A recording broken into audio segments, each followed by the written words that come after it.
Hamlet, Act 1, Scene 5. Enter Ghost and Hamlet. Where wilt thou lead me? Speak, I'll go no further. Mark me. I will. My hour is almost come, when I to sulphurous and tormenting flames must render up myself. Alas, poor Ghost! Pity me not, but lend thy serious hearing to what I shall unfold. Speak, I am bound to hear. So art thou to revenge when thou shalt hear. what? I am thy father's spirit, doomed for a certain time to walk the night, and for the day confined to fast in fires till the foul crimes done in my days of nature are burnt and purged away.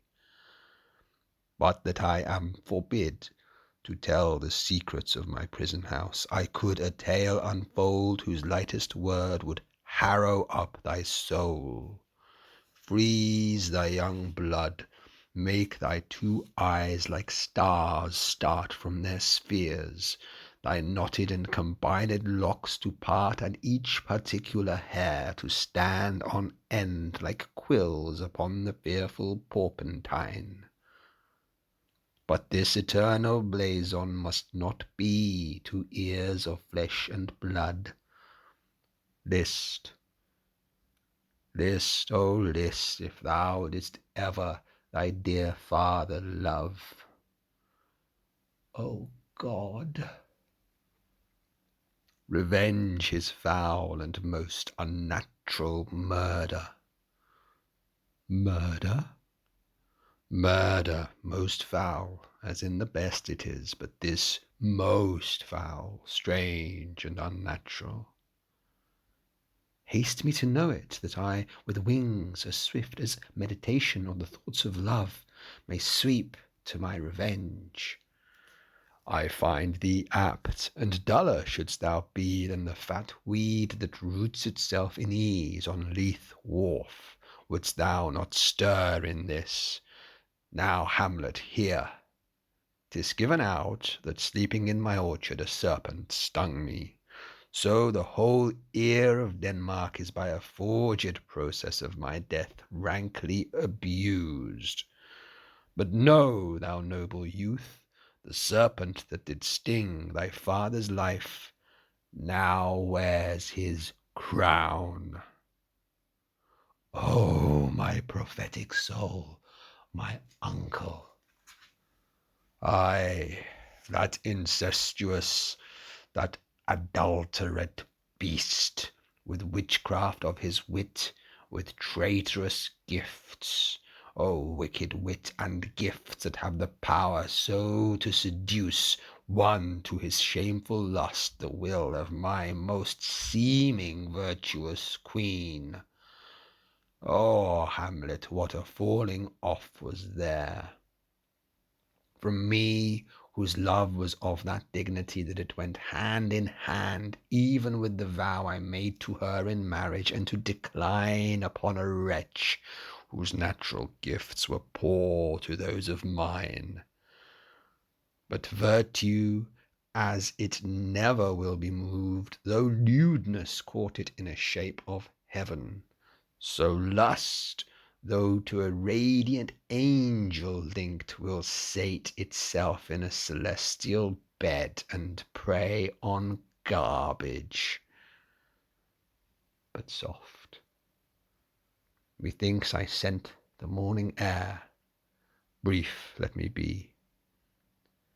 Sleeping within my orchard, my custom always of the afternoon, upon my secure hour thy uncle stole with juice of cursed Hebenon in a vial, and in the porches of my ears did pour the leprous distilment, whose effect holds such an enmity with blood of man that swift as quicksilver it courses through the natural gates and alleys of the body, and with a sudden vigour doth posset and curd, like eager droppings into milk, the thin and wholesome blood. So did it mine, and a most instant tetter barked about, most Lazar-like, with vile and loathsome crust all my smooth body. Thus was I sleeping by a brother's hand of life, of crown, of queen, at once dispatched, cut off even in the blossoms of my sin, unhouselled, disappointed, unanelled, no reckoning made, but sent to my account with all my imperfections on my head. Oh, horrible, oh, horrible, horrible! If thou hast nature in thee, bear it not. Let not the royal bed of Denmark be a couch for luxury and damned incest. But howsoever thou pursuest this act, taint not thy mind, nor let thy soul contrive against thy mother aught. Leave her to heaven and to those thorns that in her bosom lodge, to prick and sting her. Fare thee well at once. The glowworm shows the matin to be near, and begins to pale his ineffectual fire. Adieu, adieu, adieu. Remember me. Exit Ghost. Oh, all you host of heaven, O earth, what else, and shall I couple hell? O fie! Hold my heart, and you, my sinews, grow not instant old, but bear me stiffly up. Remember thee? Ay, thou poor ghost, whilst memory holds a seat in this distracted globe, remember thee. Yea, from the table of my memory I'll wipe away all trivial fond records, all sores of books, all forms, all precious past, that youth and observation copied there, and thy commandment all alone shall live within the book and volume of my brain, unmixed with baser matter. Yes, by heaven, O most pernicious woman, O villain, villain, smiling, damned villain! My tables, meet it is I set it down that one may smile and be a villain. At least I'm sure it may be so in Denmark. So, uncle, there you are. Now to my word. It is adieu, adieu, remember me. I have sworn it. Enter Horatio and Marcellus. My lord, Lord Hamlet. Heaven secure him. So be it. Ho, ho, ho, my lord. Ho, ho, boy. Come, bird, come. How is it, my noble lord? What news, my lord? Ho, ho, ho, ho. Wonderful. Good my lord, tell it. No, you reveal it. Not I, my lord, by heaven, nor I, my lord. How say you then? Would heart of man once think it? But you'll be secret? Ay, by heaven, my lord. There's ne'er villain dwelling in all Denmark, but he's an arrant knave. There needs no ghost, my lord, come from the grave to tell us this. Why, right, you are in the right, and so without more circumstance at all, I hold it fit that we shake hands and part. You, as your business and desire shall point you, for every man has business and desire, such as it is, and for my own poor part, look you, I'll go pray.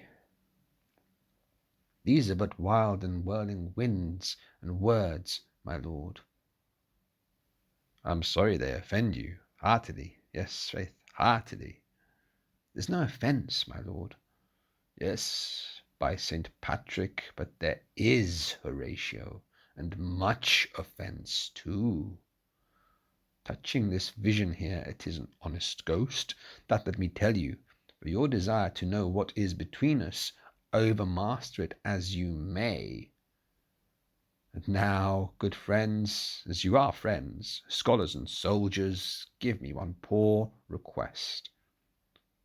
What is it, my lord? We will.